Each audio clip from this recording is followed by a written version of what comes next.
বাড়ি থেকে যোগাযোগ ব্যবস্থা ভালো নয় গর্ভবতী বিলকিস খাতুনের, তাই অনেকটা সাবধানেই কারো সাহায্য নিয়ে চলাচল করতে হয় তাকে। গর্ভবতী বিলকিসের প্রসবের সময় ঘনিয়ে আসায় কিছুটা প্রসব বেদনা অনুভব করছিলেন, তাই হাসপাতালে যাওয়ার উদ্দেশ্যে বাড়ি থেকে বের হয়ে পার হচ্ছিলেন ভাঙাচোরা নড়বড়ে বাঁশের সেতু। কিন্তু সেতুর ঝাঁকুনি আর পার হতে অনেক সময় লাগায় ব্যথা বেড়ে যায় বিলকিস খাতুনের। এরপর পরিবারের সদস্যরা ও পাড়া প্রতিবেশী নারীদের সহযোগিতায় চারপাশ ঘিরে রেখে প্রসব করানো হয় বিলকিস খাতুনকে। সেতুর ওপরেই জন্ম নেয় ফুটফুটে একটি কন্যা সন্তান। নবজাতকটির নাম রাখা হয় স্বপ্না।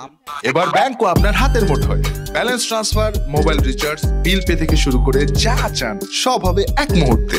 NRBC planet. নিজেতে অসুস্থ হয়ে গেল, বেশি কাবু হয়ে গেল, কেবল চস্তি ব্রিজ ভাঙা ব্রিজটা পার হইতে আসমায় নেছে, পার হয়ে পাইনি নাই, পার হইতে অতি ডেলিভারি হয়ে গেল। তখন ডেলিভারি হয়ে গেল কি করবো, তখন অতি বেকাবু হয়ে গেল, ভাঙাতে পার হয়ে পাইনি। পার হইবে না হওয়ার কারণে অতি কাহড়া দিয়ে ওইখানে আমরা ডেলিভারি করছি।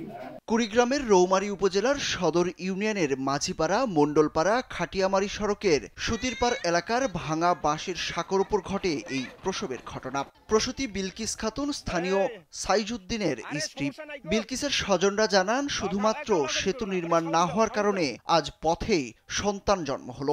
নবজাতক ও প্রসূতির কোনো ক্ষতি হয়নি, এটি শুকরিয়া তাদের। আমার বোন ওই রাস্তা দিয়ে নিয়ে যেতে মনে করো ডেলিভারি ওই ব্রিজের মধ্যে হয়েছে, তাহলে কি এরকম তো আরো মা বোন আছে, এরকম মা বোন তো হতেই পারে, তাহলে আমাদের এর থেকে বাঁচান।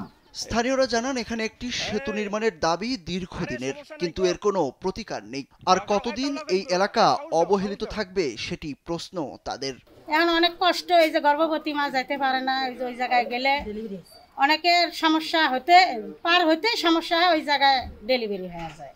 ওই মহিলার মতো আর কোনো মহিলার জন্য এই ধরনের দুর্ভোগের শিকার না হয় এবং তড়িৎ গতিতে এই অর্থ বছরেই আপনি এই একটা প্রকল্পের মাধ্যমে আমাদের এই ব্রিজটি তৈরি করে দিয়ে আমাদের এলাকার মানুষের জন্য দুর্ভোগ থেকে লাঘব করেন, এটাই আমাদের প্রত্যাশা। ঘটনার সত্যতা স্বীকার করে শৈলমারী ইউনিয়ন পরিষদের চেয়ারম্যান নজরুল ইসলাম জানান, কিছুদিন আগে এই সাঁকোটি ভেঙে যায়, যার ফলে এক প্রসূতি মা ভাঙা সাঁকোর উপরেই সন্তান প্রসব করেছেন। তবে এখানে বাঁশের সাঁকো নয়, প্রয়োজন একটি ব্রিজের।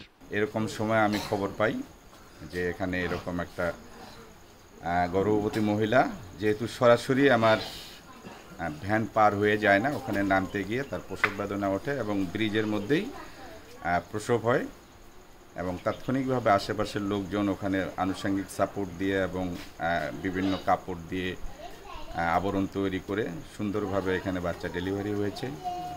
আমি সঙ্গে সঙ্গে খবর পেয়ে ইউনিয়ন পরিষদ থেকে আসি, বাঁশের ব্রিজ পরিদর্শন করি এবং তাৎক্ষণিকভাবে সেটা মেরামতের ব্যবস্থা অলরেডি করে ফেলছি। এদিকে এই ভাঙা সাঁকোর বিষয়ে কিছুই জানেন না রৌমারী উপজেলা প্রকৌশলী। স্থানীয়দের প্রশ্ন, আর কতদিন অবহেলিত থাকবে তাদের এই জনপদ। দ্রুত ছোটখাটো এসব অবকাঠামো উন্নয়নের দাবি তাদের।